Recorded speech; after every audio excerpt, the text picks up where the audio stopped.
Welcome everyone. Tomo, would you like to come kick us off? Oh, why not? I'm sick of talking already out there. I love it. Oh, hello. Obviously we'll do acknowledgement of country.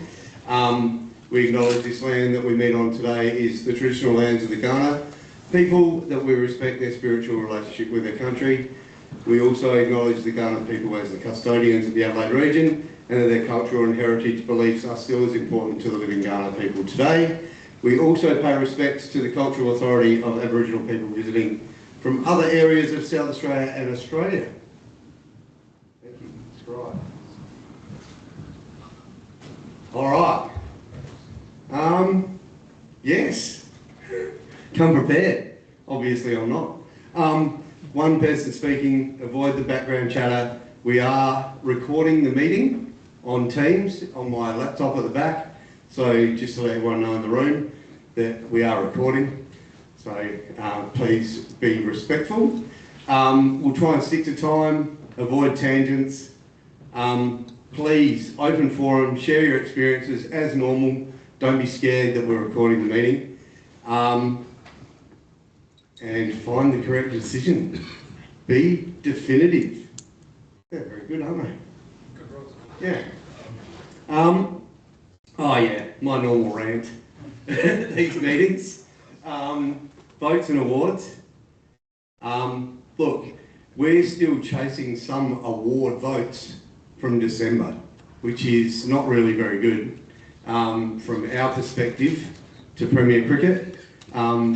They're trying to run a competition, get organised for the Bradman, all of that kind of stuff, and we haven't got votes in. So, yeah, so please don't, and I'm probably talking to all the guys that put their votes in religiously every week, I reckon. Looking at the faces that I don't see many of those names on those emails that go out. Look, sometimes we forget to do votes, and I get that. That's just part of life. We forget to hit a link, or I know I forget to put the fielding and wicket-keeping votes in for first grade cricket. I do it all the time, but Pete reminds me. So thanks, Pete. Playing conditions. Had a couple of instances lately where umpires want to make up playing conditions. The playing conditions are written for a reason, and they're there for us to follow. Look, we're obviously umpire a game of cricket because people want to play a game of cricket. We're not going to be there if there's no players, and if we keep trying to make up rules and it's different, as integrity of the competition, we need to stick to playing conditions. If it's a hot day and they need extra drinks breaks, happy to be flexible with drinks. Tea is always on a time basis, never on an overs basis. Please don't change the playing condition to suit the game you're playing, because it may work one week, won't work the next, because you've got different bowling sides bowling different rates. So please stick to those agreed tea intervals. And if you try and change them, you'll run into trouble. Side might be 9 wickets down and you've changed it to overs. How many overs do you stay on the field when they're 9 wickets down? It doesn't work. So obviously, yeah. So please understand, follow on. If you have any questions, please email me, ring me, talk to me. If you think that the playing conditions are incorrect and you want to change them, there is facility to do that after the season's finished. We can't change it during the season because half the games have already been played with those playing conditions. But if you think there are things in there that are wrong and you want to change, please send me an email and I'll send it on to the proper committees and we'll see if we can get them changed. Any questions on that? Happy to take them? All good? Okay, tonight we have a couple of good guest speakers. You've heard from Pete before. He helped me with the last training session that went really well. Hey? A couple of good ones and Pete. Yeah. And former state umpire panel member Mary Waldron. You all know Mary? And international umpire Eloise Sheridan, who was out here on Saturday night. Had fun? Yeah. So they're going to run through the session, so you won't have to listen to me. While you've got me, is there any questions that you've had from your games that you want to bring up before we get stuck into the next session? Happy to take them? No? All good? Hey? Yeah, phone's off. All good. Yeah, and later, if any questions come up. How good to be here, by the way. Pretty awesome. They've already taken a wicket out. They don't muck around. There's a couple of WNCL games here in March, isn't there? They do not take them all out. I think it's Pete and Eloise doing both of these games, the long and the short of it, as they say. All right. How about you? All good. I will hand over. Beautiful. Thank you, Craig. Yes, welcome Mary and Eloise. Thank you for coming and for joining us and giving up your time. So tonight, if you've seen the email, our focus is on preparing for significant games, obviously running into the back end of the year with finals coming up. So we've deliberately worded it around significant games, not just preparing for finals, because obviously not all of us are lucky enough to be appointed to finals every season. But there are always significant games, and there are even within that, there's obviously significant moments almost in every game that we come across. So I think there's going to be a lot of key takeaways for all of us tonight. With that said, obviously some other examples of significant games. Given being at the back end of the year, you might find yourself potentially knowing if might be down in one of the lower panels and unlikely to be appointed to an actual final of your competition, but you might find yourself in a game where you've got 4 playing 5 for a spot in that final, and that's effectively prelim, a final leading into it. So I think there's obviously a lot of key takeaways and those tensions that we're going to have to deal with.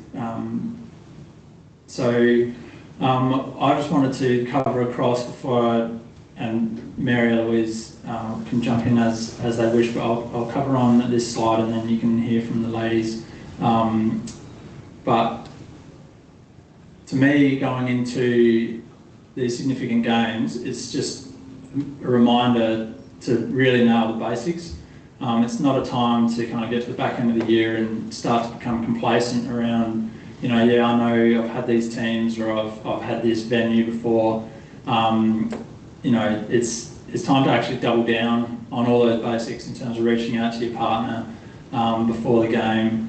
I think particularly when it comes to finals and you might find yourself doing a competition that you've actually not umpired in for majority of the season, then obviously it's going to become critical that you're across the playing conditions of that competition. I guess it goes without saying, but there's no time to be complacent on any of that. Anything else to add to that? No, happy with that. We've got a note in there around wide calls as well. I think if you find yourself, particularly if you're in a competition that you've not been in before, at least at the very minimum, we should always be consistent with each other within a game, particularly with wides. You might find yourself in a lower grade competition than what you're used to umpiring in. And I think it's important that we have conversations with potentially umpires that have been in that competition, just so that we're making sure that we're consistent across how that game's been played. I guess I'm referring to, you might be in a women's second grade or something where the wide calls are probably going to be a little less strict than if you're doing men's first grade T20 final or something like that. So I'll throw to Mary and Eloise. I don't know if you can see that screen or this screen. Yep. You guys aren't getting paid this weekend, you can't be late. Joking, obviously. I'm just going to touch on just a bit of preparation stuff, hydration and fuel. I know Pete's been talking a significant games, but really you should get to a point, or try to get to a point where your preparation is the same for every game, and then you're just continuing that good performance and just reflecting and changing little things every game. So obviously hydration is fantastic. If you're not hydrated, you will lose 2% of your focus, and as we know, at 4:30 p.m. it comes in handy sometimes. So I would suggest, we'll say the day before, but I would 100%, if you can start earlier in the week, do. It just, your body will thank you for it, and your skin as well, anybody who wants to get those wrinkles down a bit. In terms of specifically for these games, I know we're coming into finals time, now is not the time to try something completely new. Maybe try a day or two ahead of time that you've done before, and then start of next season, pre-season, that's when you load up and say you work out your bathroom breaks if you need to run, or you can hold on to the tee, those kind of things. So yeah, hydration, it's probably should be top of the list in every single list. Ella, have you anything on hydration? Excellent. Only in fact, she drank more water when she did the World Cup final in India. So yeah, she knows how to hydrate. Yes, fair. Adelaide is not too bad. Eloise, how do you feel about going first on this one? I will throw to you in one sec. So anyone in the room who has ever umpired with me and Eloise before know that we are completely different human beings. And we obviously give amazing decisions, but our personalities are very different. So how we handle a game, how we handle players are very different. So the way we're going about this is we are going to give each other's our own point of view separately. So Eloise, being the superstar that she is, I'm going to handball her first. So yeah, how to handle physical nerves and emotions, etc. Thank you. We'll start with the nerves, because I'm not nervous at all. Not a huge fan of speaking like this, so yeah, excuse my own nerves. So when we got these dot points, I just sort of wrote down a few notes under each. So nerves, whilst they sound kind of scary, they're actually really good to have. But it's about not having too many nerves and not having too little nerves either. If you've ever seen, it's called a arousal bell curve, basically. So if you've ever seen that, it's good to be sitting somewhere in the middle. So having some nerves means that you really care about the game. And for me, every game that I do is the most important game for that group of players. So it doesn't matter if it's a junior game or an international game. For me, that's the most important game that's in front of me. You're not thinking about the next game. So it's always good to be nervous about that game in particular. But it's about how you manage those nerves as you go into it. And something that's always stuck with me is about controlling the controllables. So I can control how I prepare for a game, and all of those points that Peter and Mary have touched on around hydration, knowing your PCs, making sure you get to the game on time, all of those things you can control, and you can control how you approach the game as well. So how do you deal with your nerves, acknowledging that you have them, but also going out there and enjoying having those nerves. And then not focusing on the things that I can't control. So I can't control how the players are going to be, where they're bowling the ball, how they're going to react to a decision, but I can control how I react to that. And so I think that's where a lot of the nerves come from, is not knowing what is coming up. But if you can go in as prepared as possible, you're going to deal with your nerves as well as you can. Beautiful. The preparation side that Eloise touched on is a huge part for me. So even through my playing days, being prepared gave me a huge amount of confidence. And it's very same with cricket. If I got poor sleep on a Friday, or just hadn't looked at the regs last minute, I was definitely had a different mindset going into the game. I obviously did 99% of the time, of course. But those couple of things, and knowing that I had read them and got a good night's sleep and was hydrated, gave me so much confidence going into that next day. And again, you can't control players, etc., but you can control that. So it's a great place to start for everybody, and something that I did religiously. Not religious though, of course.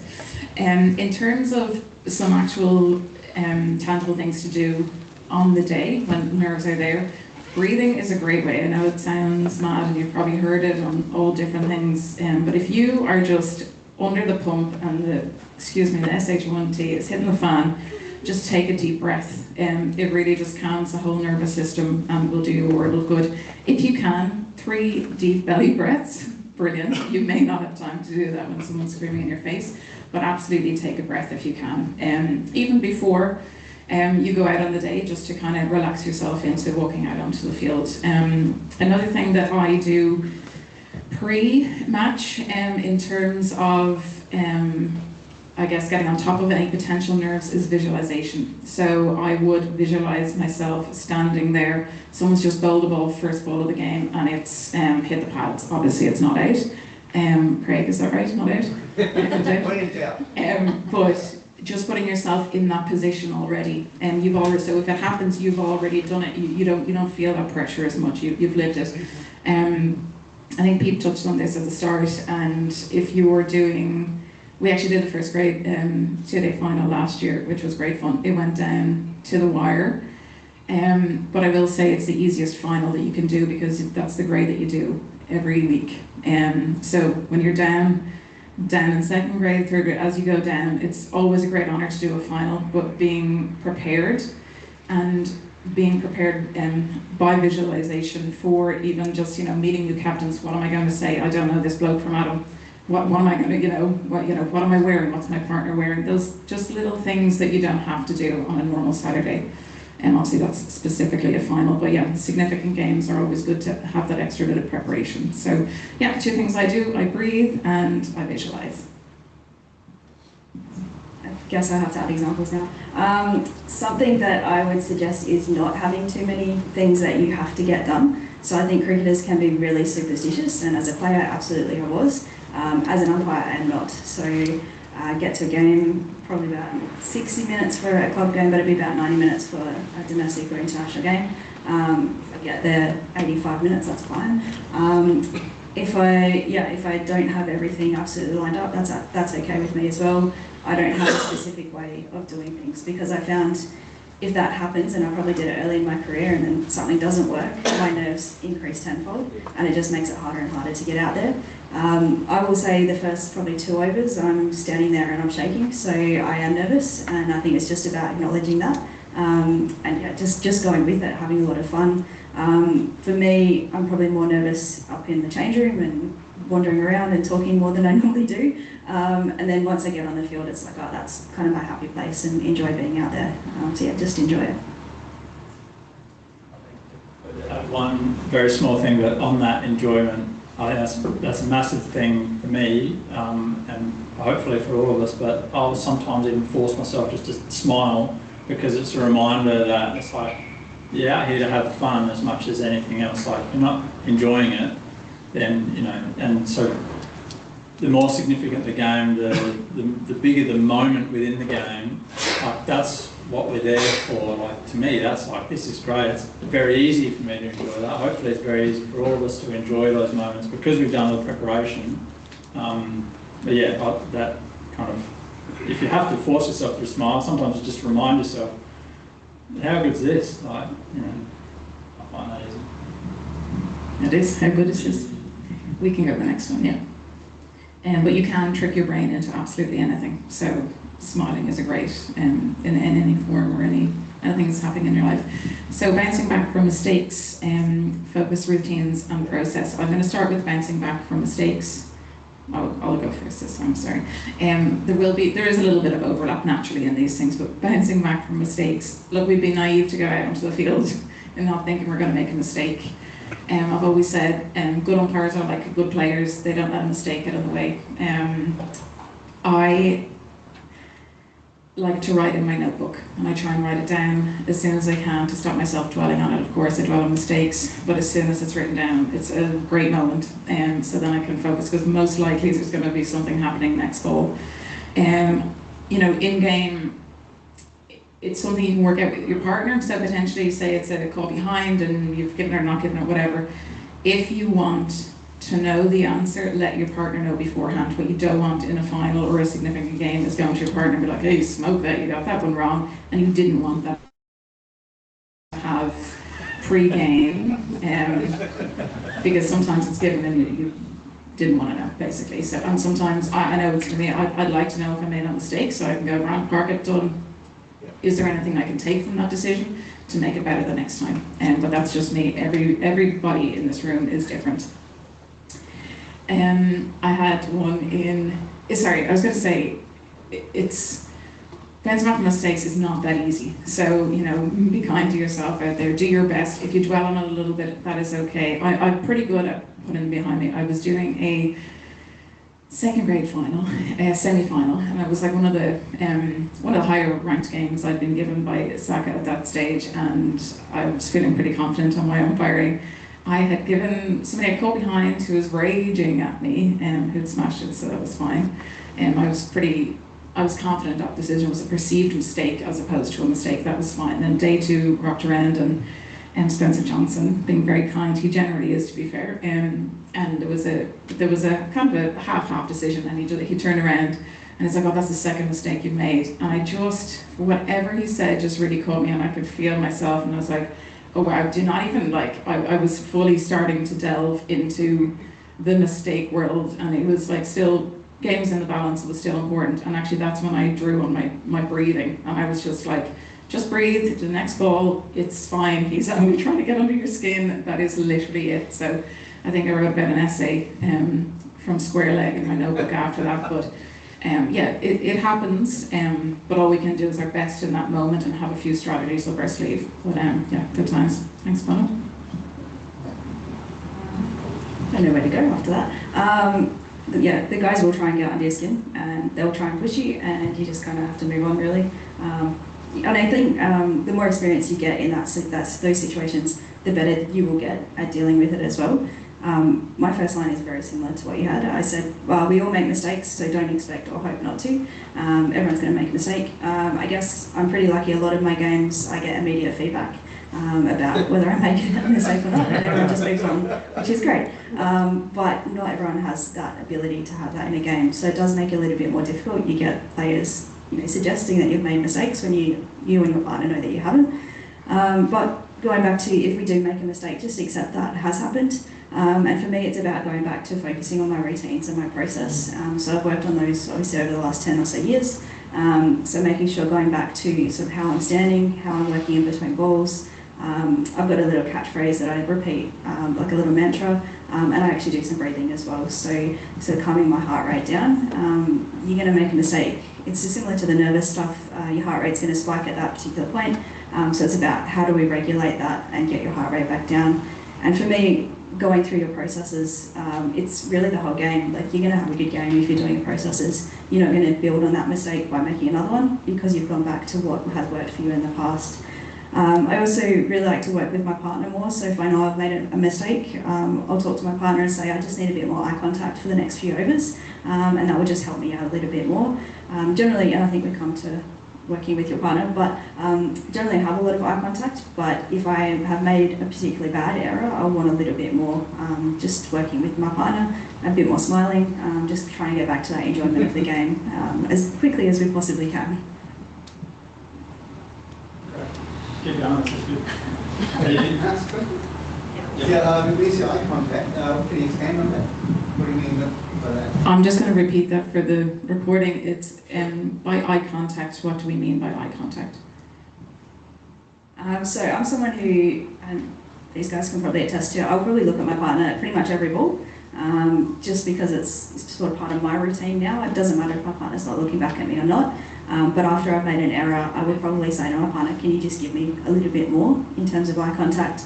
It could be as simple as saying where the batter is, repeating a soft signal, giving a smile, just to feel like there's someone else out there and you're not against 13 other players, and your umpire partner isn't supporting you. So yeah, just having a little bit more interaction with someone who's on your side. Yeah, so on the flip side to that, if I was at square leg and that was Eloise Sheridan, I've never seen her make a mistake. But after every ball, I just open my body shape to be facing Eloise.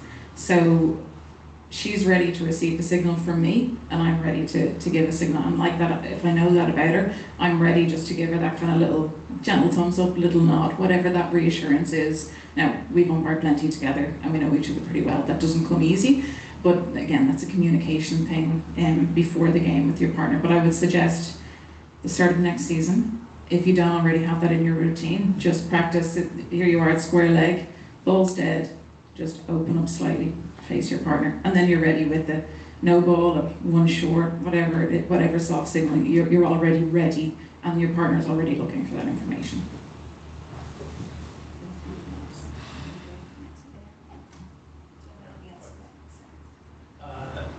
No, because my question was kind of, you mentioned focus and routines. And so that was perfectly. Okay, all right, so we'll move into focus then. So focus and routines, let's start with focus. Yeah, well, I've got them split up. So I guess the first thing is to acknowledge your focus will wander at times. You're never going to be 100% on the ball every single ball. And I would hope that you're not, because that would be a lot of concentrating. They're very long days. So it's really about working out your routines in how to return to your focus. So for me, I have a key phrase that I sort of go through in my head as I'm preparing for the bowler to come in. I don't say it every single ball. It's when I'm losing my focus. I did that on Saturday night. I think I was like 13 overs into the first innings. I was like, oh, I'm really enjoying this. And I was like, oh, the bowler's coming in, hang on. So I have to return to my focus. So I have those 4 words. Probably more often I take that deep breath. So take a deep breath as the bowler's starting their run up, and sort of release it as they're beginning their action sort of just behind me. And that just, again, calms my nervous system, relaxes my body a little bit more. I can get quite tense in my shoulders, so just relaxing my shoulders as well. And then it's about working out when you can afford to have less focus, and this for me is at square leg, and it's in between balls. Hopefully it's not during a ball, but sometimes you do wander as well, and it's just allowing yourself to be able to do that, and not being too harsh on yourself. If you don't see a ball come through at square leg, that's okay. Hopefully your partner's seeing it at the bowler's end. So yeah, just making sure that it's okay for your mind to wander a little bit.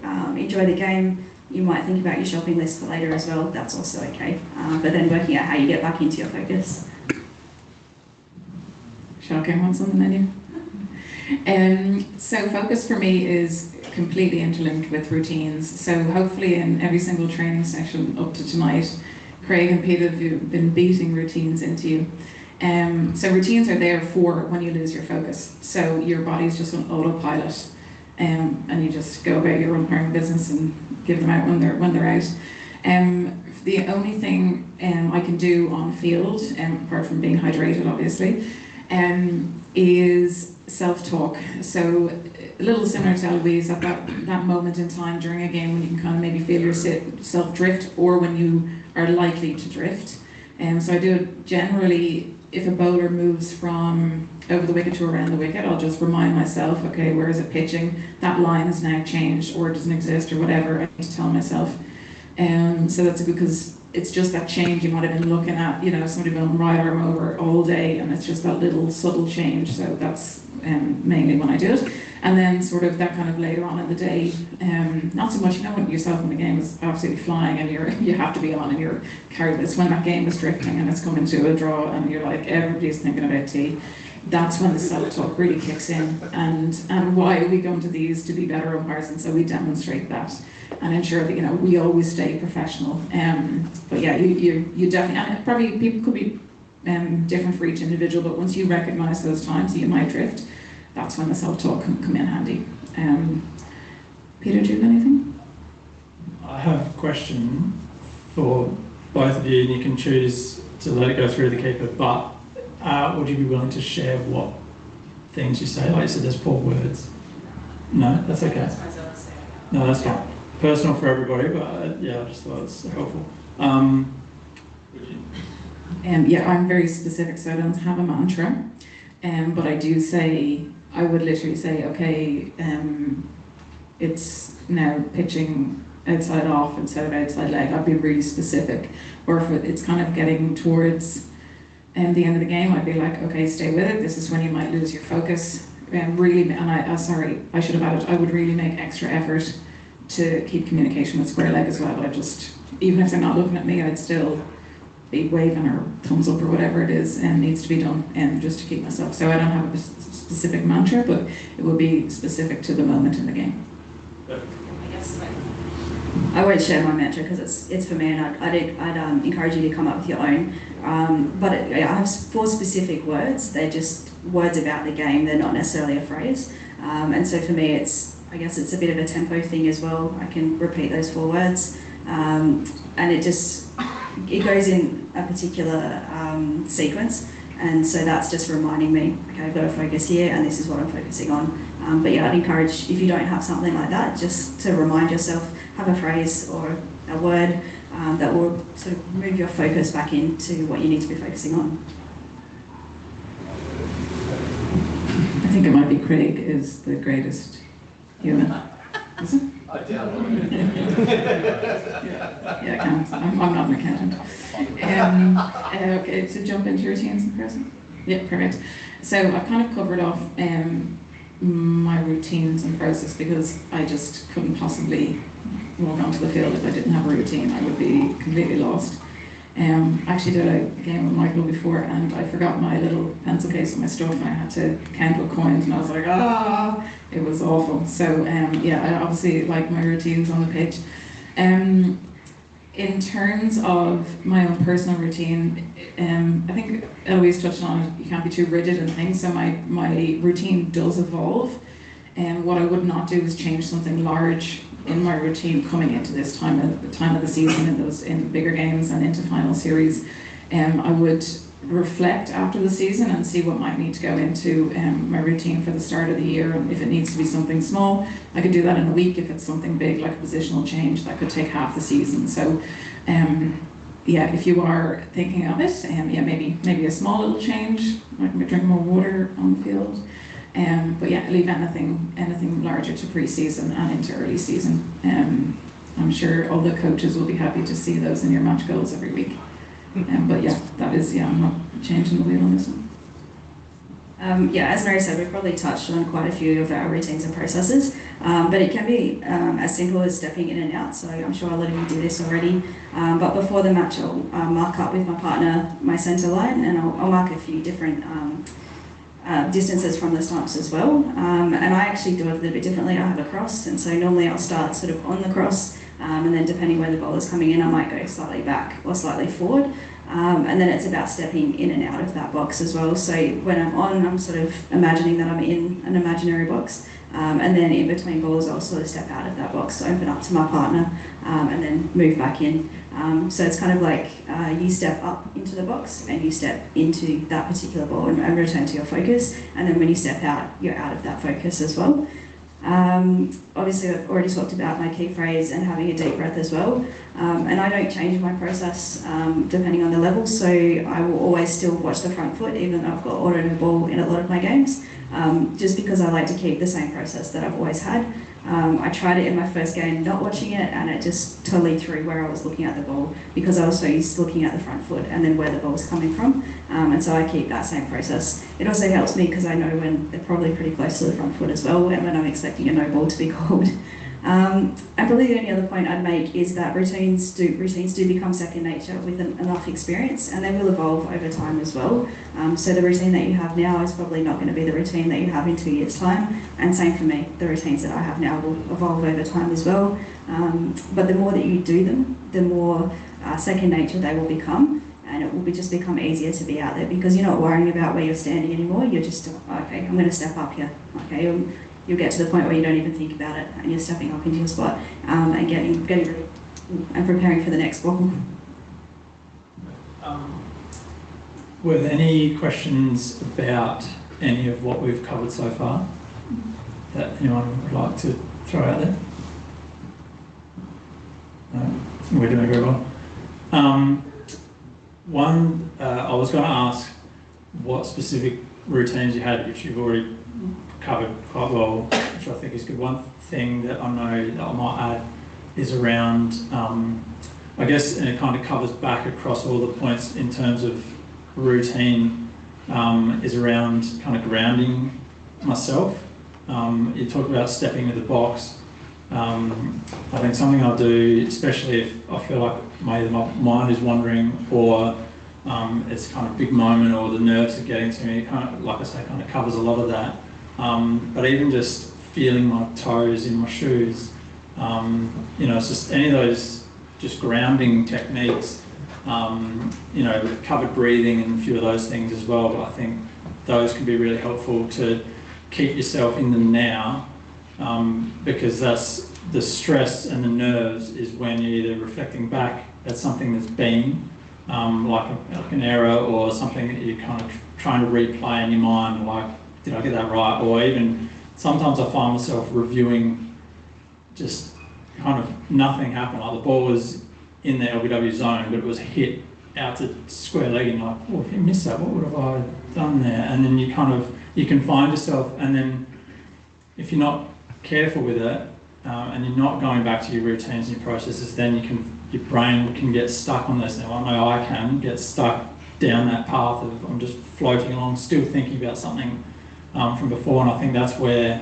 like you've both been saying, it becomes second nature, because you almost have to get yourself back in the now every ball, because what's gone doesn't matter. You can be thinking, well, the same works the other way, where your brain's now in the future and you're stressing about what's coming up, or whether the scoreboard is creating a perceived pressure out there, and just this a moment in the game that's creating pressure. Your brain is thinking about, what's coming up, and again, you can't control those things. So what you can't control is these grounding techniques in the now. So I think it's really helpful to hear some of those specifics. Even having a song in my head sometimes as the bowler starts running in, that kind of just something that is getting me out of all of those other thoughts where they might be going away, something that just kind of clears everything out and gets me in the now. If there weren't any other questions, we keep moving. On to partners out there. Is anybody wondering what song comes into his head? Another One Bites the Dust was what I think you sing. Yeah, shocking. It'll be metallic. Metallic. The bass line from Barracuda. Yeah, there you go. The bowlers run up, up to the bottom, and up to the bottom. Love it, mate. No. You can edit that one out of the recording. No. And it's a great example. I said me and Eloise are different humans. Obviously, Pete is a third kind of human. So hopefully some of you can relate to different things. We may all not relate to one person, but hopefully one of us translate across. So the third team and the scorers obviously are the third team. I wasn't going to speak about the scorers, but obviously you need to go and say hi to the scorers.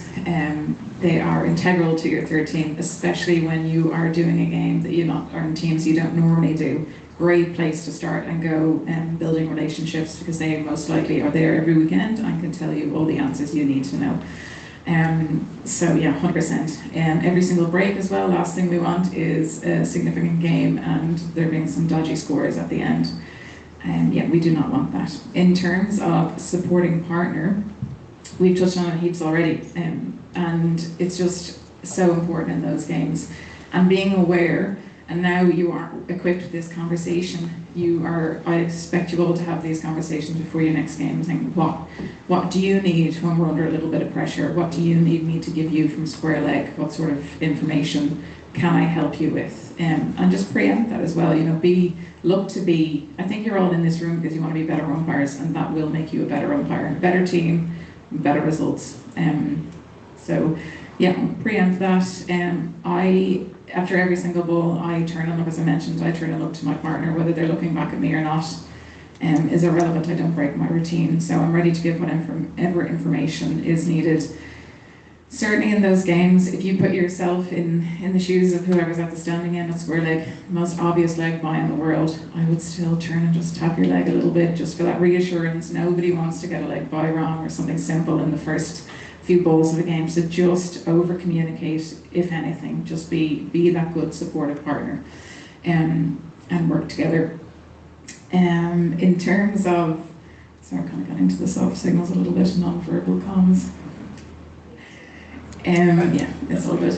I was going to give another example, a very sad example, but one, it's a good example of when I didn't take my time making a decision.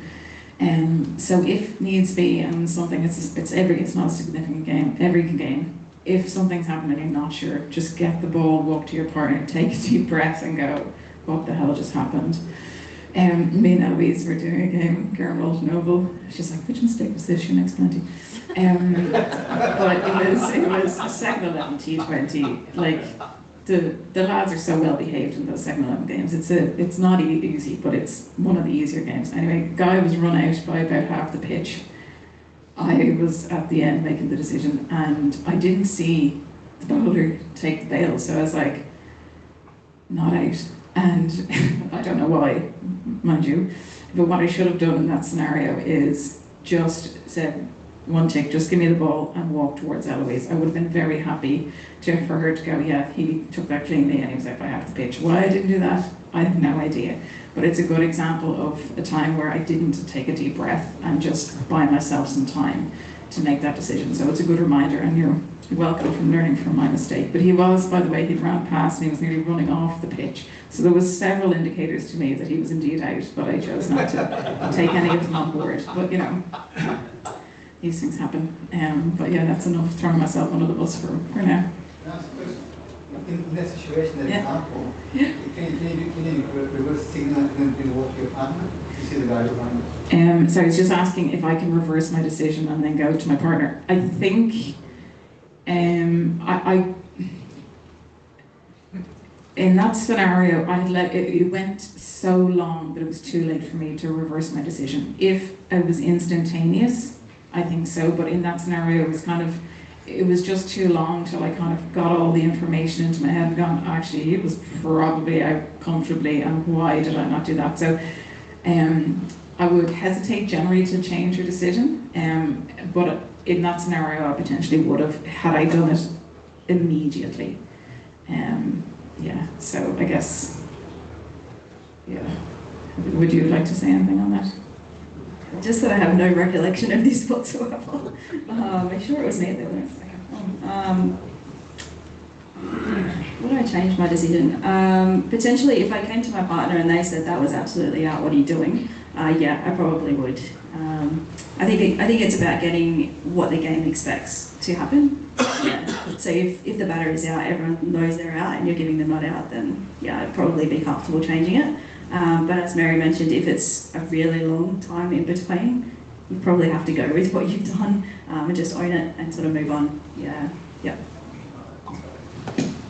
And really quick, because we semi-covered, you might remember, I think those that were at the last training session, we actually spoke about this kind of scenario of a run out, say you're at the bowler's end, or either end that you're judging a run out. If it's not a direct hit and the wicket's been broken by someone with the ball, and you're not sure, I think the key takeaway for me is, you mentioned, Mary, like that point of kind of going, hang on, all right, ball's dead. You're not making a decision yet because you're saying, wait, I'm just going to check the breaking of the wicket or something. You know, you can explain what you're doing or not, preferably probably for managing the players. You're saying, just wait, I need to check on the breaking of the wicket, and you go to your partner, and then obviously then you're not having to reverse and not out decision because you're actually holding the decision.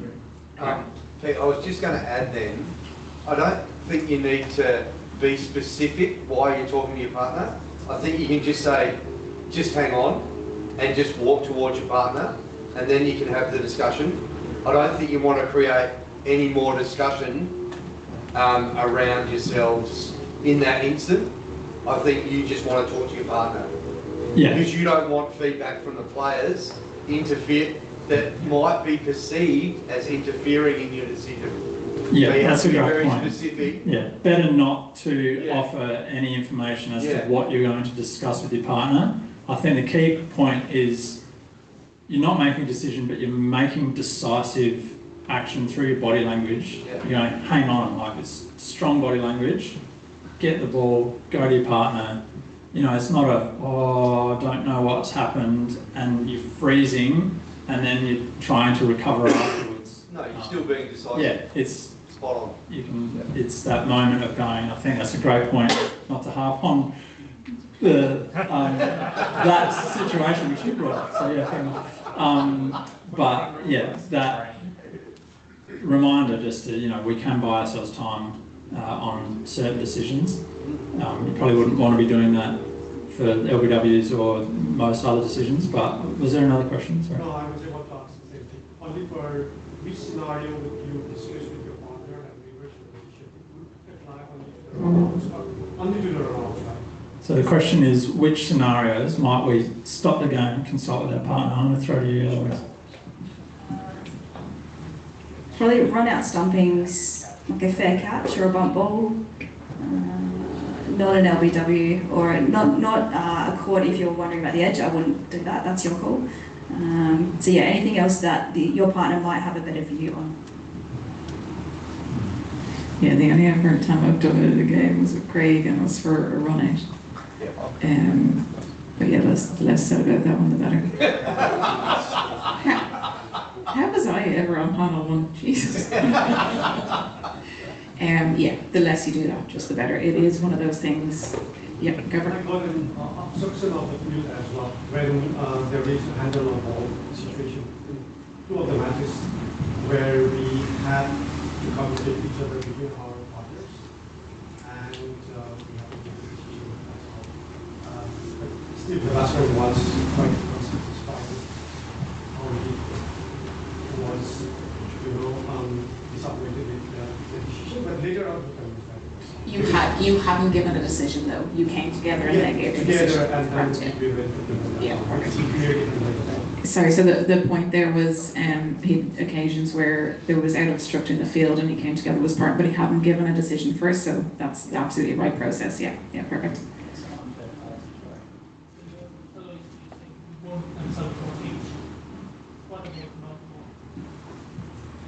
So the question was, I wouldn't consult for an edge, but what about a bump ball? Yeah, I'm happy to consult my partner there. Yep, definitely. I'd already be walking square leg ready because I would be expecting her to consult if there was any way kind of a grey area.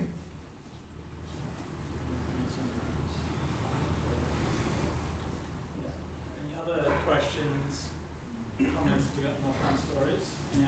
Any other mistakes and things you've learned from you want to bring out for everybody? There's a lot of correct decisions there. That's right. Yeah. More correct ones than incorrect. Yeah. You learn less from the ones you get right, though, unfortunately. So that is why I'm exposing myself bare hands up here. But it's a great, and I know it just on me and Pete in the first grade final last year. It was great, and it was a really, really enjoyable game. We got to the end of the day, and it was just like it was hectic, but I enjoyed it because I had done the prep. I had a great partner who was giving me every soft signal under the sun. We had great comms. So that just made the day much more enjoyable. So umpiring obviously is great. We all do it. Thank you. Yes, thank you, Mary and Eloise. Are we sure? Yeah, how long have you got? Just while people are thinking of more questions, just a point on eye contact, because the question came up. I think it's something that I've noticed coming up through the grades, and particularly once I've been lucky enough to go do some Cricket Australia competitions with umpires from other states, or even our fellow Panel 1 members. It does seem to be something that is a lot more, I guess, common and then expected at the higher levels. And I think it's potentially an experience thing, but it's also just an expectation thing of, we're a team out there. I just thought it's worth kind of doubling down on that point of, I think it's such a great practice, like we're a team out there, why wouldn't we be sharing eye contact, sharing soft signals? But yeah, it's certainly, in terms of what information your partner would want you to share with them, that's probably something that can be discussed before the game. I will add a little bit more there. Pete mentioned sort of as you go through, the process has become pretty much the same thing, that you would umpire with someone from Melbourne or someone from Perth and they'd be doing the same processes. But Mary mentioned before, pre-game, having that conversation with your partner, and that is something that I still do. So I was standing with Phil Gillespie, I've umpired with him a dozen times. We still had that conversation. What do you want from me tonight? What sort of signals are we using? How are we going to communicate tonight? So you're still doing that, even if you know your partner, you still reiterate every single game, what do I need to get out of this game to have a good performance, and what do you need to have a good performance, so that we can, as a team, we're working together as effectively as we possibly can. So yeah, making sure that you do all of that preparation, again, controlling what you can control. So we can control how we communicate with our partner, what signals we give, what soft signals we're giving, and then that will obviously improve our performance as well. So a question for Eloise, how do you go debriefing with your partner at the end of the game, if you do that at all? How much detail do you go into? Do you talk about specific decisions, or do you watch any footage, or what sort of follow-up process do you do post your game? So the question was around sort of post-game debriefs. What do we do? Depends on how the game has gone. So ideally it's been great and you don't have much to talk about. You go, yep, we've had a really good game, this happened, might be something really positive, and you take that out of the game. If something else has happened, we obviously have to talk about it. You don't just leave it as an elephant in the room, say, okay, this happened, this is what my process was, this is why I got it wrong, and you own up to that, whatever error happened. And you might say, actually, my partner made an error, and I say, oh, I didn't give you a soft signal there, did you need something else? And just so that we know for the next game that we have together, what can we do better? But that's something you just do as, you would do that as per your process, or is that something that you would, is it different umpires, different partners you have, or is it kind of a consistent piece that you would go through a review like that? Yeah, so question around if it's consistent or different between umpires, it's pretty consistent. So we always have a post-match debrief with our match referee, who would generally kind of run that, but we'd also be able to speak up and say what happened. So generally most match refs would say, how do you think tonight went, or tonight went? And you would explain, this is what I saw, this is what my partner saw, and then the match ref might say, what happened here? And just ask you to explain and talk through what had happened. If it starts raining during the game, is it up to you guys, or is it the ground staff that decide to call it? I don't know if I want to answer this. I'm not talking about rain ever again.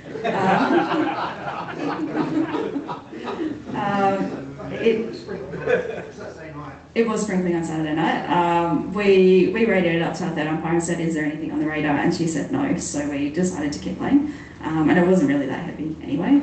But it is the umpires on field's decision. You might have input from the ground staff, particularly if you know them, like we know Todd quite well out here. He might say before the game, oh, there's a bit on the radar in about half an hour, so you know that that's coming. Some grounds, probably not so much here because we don't get much rain, but other grounds, if the groundsman's on his buggy and he turns the light on, you're probably coming off. So you take a bit of a cue from them as well. Eloise, to change gears a little bit, you umpired the Women's World Cup final earlier this season. On, I guess, tonight's subject, like, were there some big moments in that game, or can you kind of talk us through any kind of key highlights or memories from that game? So there was rain. There was rain before the game, and I'd been in Sri Lanka for 2 weeks where there was rain in every single game. I think we only finished 2 of my 4 games over there, so I was very sick of rain, also sick of rain when I came home. So there was rain before the game, and we ended up delaying our start. We had 60 minutes of extra time up our sleeve, and we worked really hard with the groundsman at Navi Mumbai, and he managed to get us on using every single minute of that 60 minutes. So we didn't lose any overs, which we're very grateful for. He could have pushed us another 15 or 30 minutes, and he said, no, I think I can get this done. So we managed to start on time, but if anyone's had a rain-affected game, everything happens super quickly once you make that decision.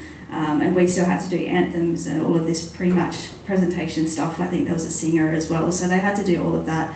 So we had to make that decision really early. Are we going to make it on time or not? So that was a big stress, but it probably also helped with the nerves because you weren't sitting around doing nothing. So you were sort of wandering around, checking grounds, speaking with the fourth umpire who was out there, speaking with the match referee a lot. Yeah, making sure that everything was ready to go. And then probably the biggest moment, I guess, first over, second innings, massive LBW shout, and India sent it straight up. And I'm standing there going, I think this is okay, because Renika Singh is bowling and she swings it a mile. And yeah, it came up red, red, green, so that was nice to calm the nerves in the second innings. The first innings, to be honest, was a complete blur, so 45-ish official crowd, I think it was a lot more than that. Very, very loud, you can't hear anything at all. So you just have to sort of trust your other instincts. Yeah, I think I had a caught behind in that game, which I didn't hear it, but I could see a slight deviation. So pretty happy about that one, right? And then just working with your partner. So I was with Jackie Williams. I'd been with her in the semi-final as well, and we've umpired together quite a few times before. So developed a really good relationship with her and sort of know each other's quirks and what we do on field and off field and what works best for us. So just a really good experience to get out there. Any other questions? Craig, do you have any? You've still got some time. Yeah. Oh, there's other things I want to talk about, but that's probably it with that, I think. Perfect. Can I just finish with Eloise? I'm so proud of you. Well done on doing the World Cup final. That's amazing.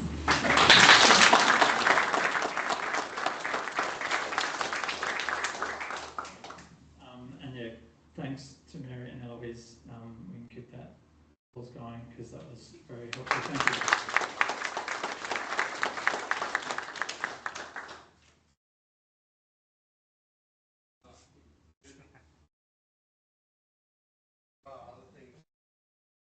While I was sitting down, so that was great.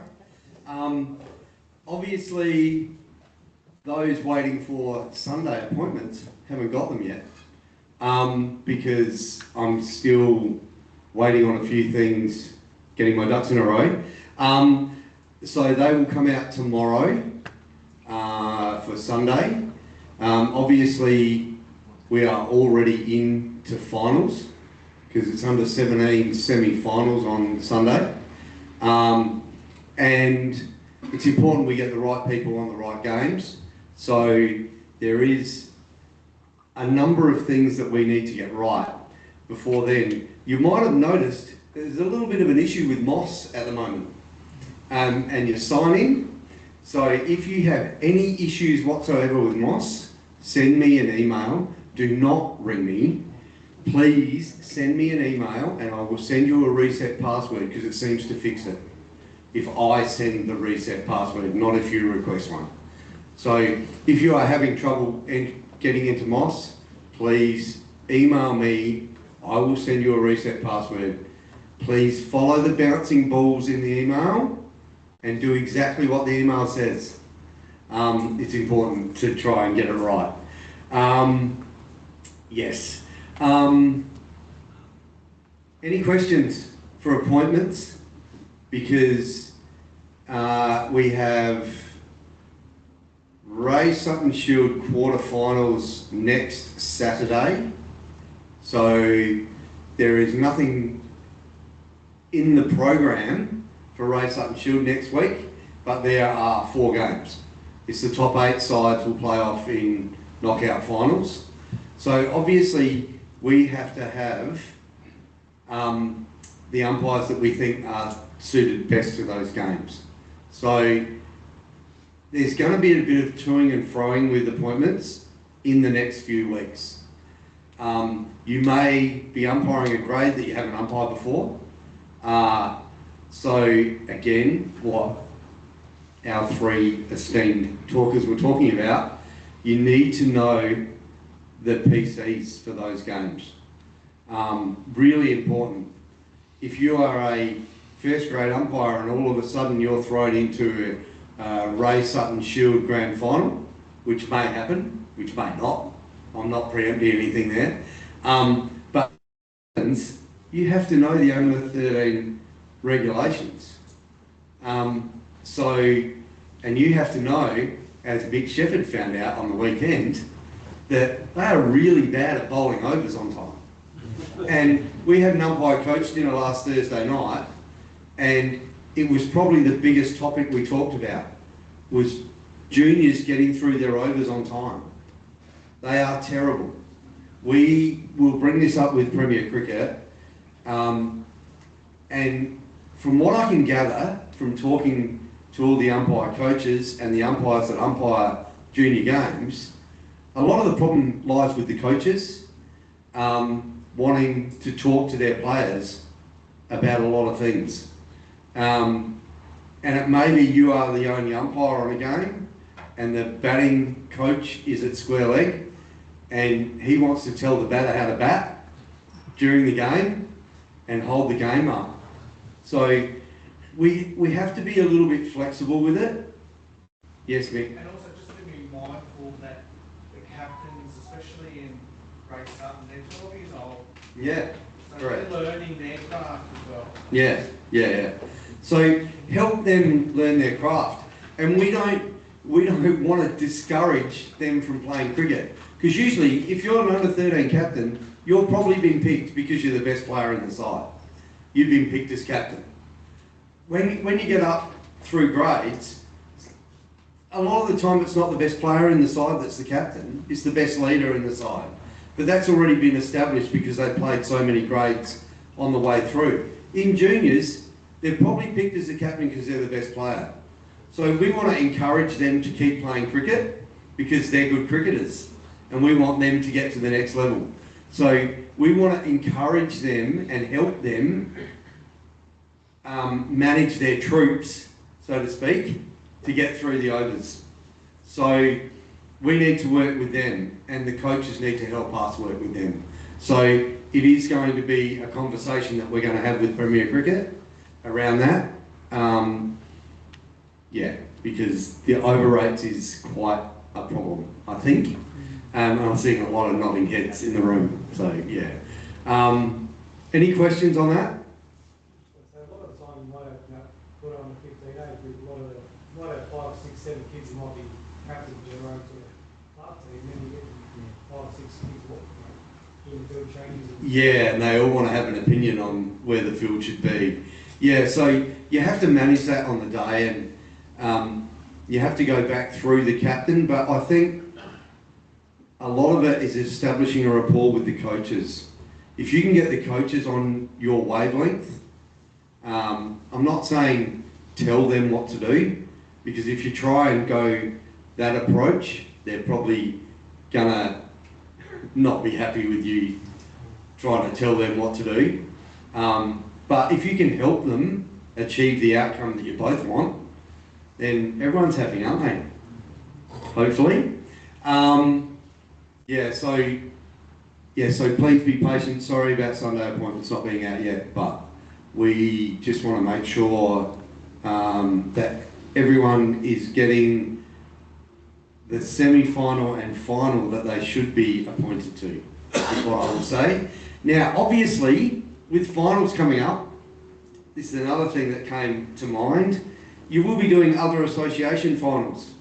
Like, all of a sudden you might be thrown into an Adelaide Turf LO semi-final. You might get an LO4 semi-final. They've never had an umpire all year in their cricket. So they will need some convincing that you should be there. So you need to go in with the right attitude. Yeah, make sure you're very hydrated. Very good, thank you, Mary. But also be prepared to get a bit of negative feedback straight away. You'll have to win them over. I had Dougie Jules spoke to me at the accuser meeting on Monday night, last night. That was last night, yeah. He did an LO1 game by himself on the weekend, and he said the appealing in the first 3 overs was unbelievable. He had never experienced it before. He has done a lot of cricket, Dougie, and he just had to say, hey mate, if you're going to keep appealing like that, everything's going to be not out. So we're not going to have a very good day, are we?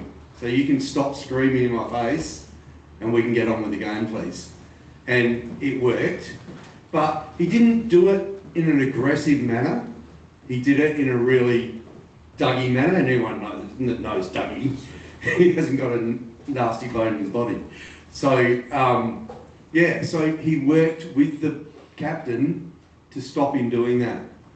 If you're going to try and, if someone's going to be aggressive towards you, if you're aggressive back or defensive back, you're not going to get a good result.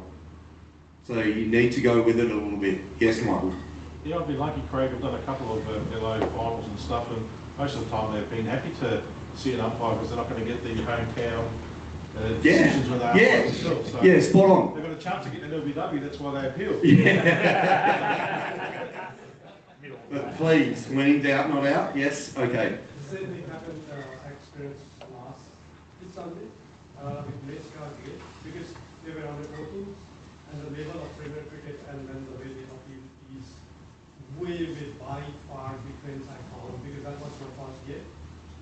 Every ball they were trying, even if it hit the pad going down the leg, they were appealing. And I all the captains told that, guys, it's enough. Please tell the Perfect. not to appeal. Because if it's out, then I'm not giving out, because that's too much. Yeah. Too unforgiving. You have to be careful with that one, yeah. So I just feel that if it's in the LBW, even if it's out, it will make me proud to give it not out. Yeah. Just to make him like be conscious of what to appeal and what not to. And then later on we had a drinks with the players and then I think that you might have gone. And then the level of appeal was very good.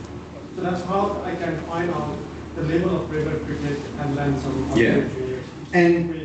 And also, we talked about wides before. The expectation of the wides. Please talk to the captains and or the coaches before the game, at the toss. Even if you can do it before the toss. If you're out there putting the stumps up, have a chat. Like, what their expectations of wides is it might be completely different to what you think you might want to umpire. Not everything is BBL T20 wides, especially in junior cricket. It's definitely not. Yeah, correct. That won't help your over rates. Yes, Ross. They're all different sizes at that age. So a wide for a little guy. Might not be a wide for a taller batter.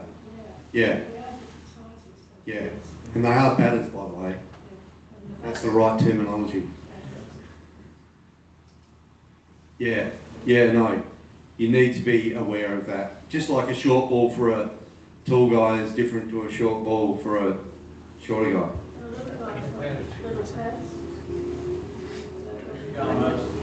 Yeah, it's not going over. Yeah, sometimes a batter can be standing up straight, hit him in the hip, and they can be out LBW. We all know that. It can happen. So, yeah, it'd be HBW, wouldn't it? Hit before we hit. Yep. A couple of final things. If you haven't signed in the sign-in sheets, please do that before you leave. And also, if you haven't grabbed one of these unfair play cards, Emma will be back in a second. We've been off-site today, so I didn't get a chance to grab them from the office, but Emma's on her way back with them now. So if you want one of those, if you don't know what they are, has anyone wasn't here when we handed those out? So very quickly, the unfair play card is basically a card you can keep in your pocket on the field or in your back pocket or wherever. The idea is it's a bit of a backup help when you're out on field. As we all know as umpires, we're just expected to know the laws inside and out, all the absolute blue mooners that have never happened until the day you're out there on the field and it happens and you're like, gee, there's the ball count in the over, which batter's supposed to be on strike now, any of those different things. How many warnings was I supposed to give for this? Any of that sort of stuff. It's all in the unfair play card. That'll help on the field and save you hopefully some embarrassment. But yeah, it's hopefully we're not relying on that, but hopefully it can be of help and assistance. Yeah, no, definitely. At the CUSA meeting last night, I handed out a whole heap of them. That was good as well. Any questions? Please. You have me here, so please ask a question if you need. Sorry this got answered last meeting. The new MCC laws that are coming out in October, yeah. one of them was around a run out and controlling the ball as if you would a catch to affect a run out. Just wondering, do you guys have clarification on that? So, for Not example, yet. Yeah, you don't? Okay. Not yet. Yeah, we're being discussed as like, yeah, the bottom edge comes off a keeper's pad into the stumps. Previously that was out. Now it seems like it may not be. And so, yeah, I'm just curious if we've got clarification around things like that, or hitting it back, it hits the bowler's foot and then hits the stumps. That's not control as if it was a catch. So, so where we stand. Look, at the moment, they haven't come into effect. Yep. So we're still going with what we currently know.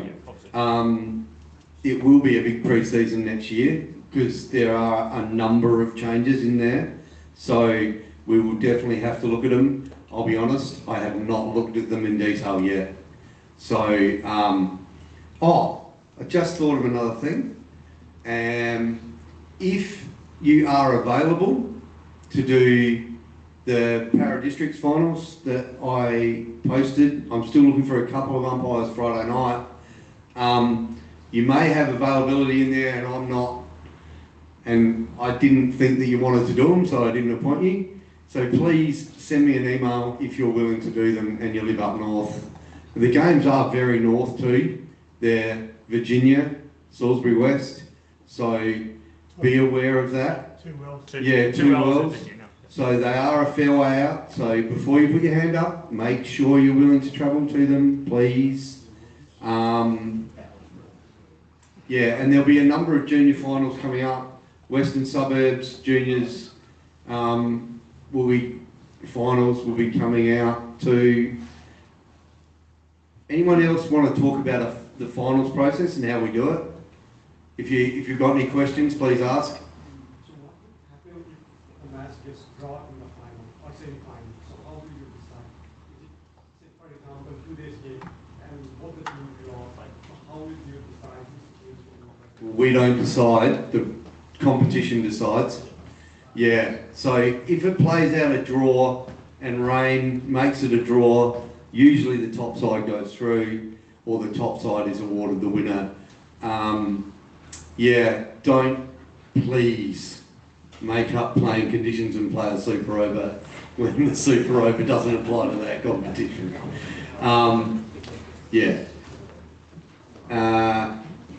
Any other questions on that? Yep. These are laws of cricket mostly. Yep. There's a little bit of nuance Premier Cricket stuff in there. I explained that to the ACCA umpires last night. Because they have a lot of funny bylaws in the ACCA. And if you do get an ACCA final, please read the playing conditions. There are some weird ones in there, like finishing before tea 15 minutes they don't go by laws of cricket, which is 30, like stuff like that. Just one thing on that, those that haven't seen in detail these cards yet, there are a couple of points where it actually clarifies between like SACA, Cricket Australia, ICC or MCC laws, most of this is, like Craig said, just laws. And as you would know from our playing conditions, most things just say, as written in law, law XYZ applies. It's mostly that, but if it's not, or if there's some sort of nuance, some of them actually have CAI/ICC is this, and the reason why I put that in there for SACA is because sometimes what we've seen on TV isn't actually what the playing condition is for us in our game. So hopefully that's helpful and doesn't add too much confusion, but hopefully it's pretty self-explanatory. If there's nothing else, this is our last training session for the year. I just wanted to give an opportunity for everyone to say thanks to Craig for the season, for running our time.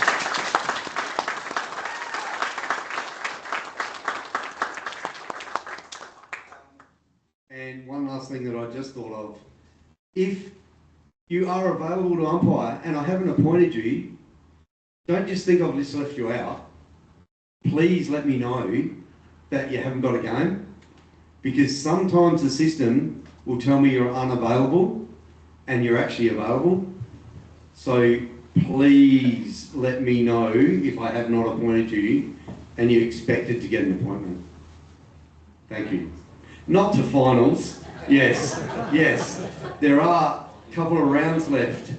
And like for Saturday, for example, if you haven't got an appointment for Saturday and you're available, I probably have missed you somehow. So please let me know, especially by email. Thank you. Thank you.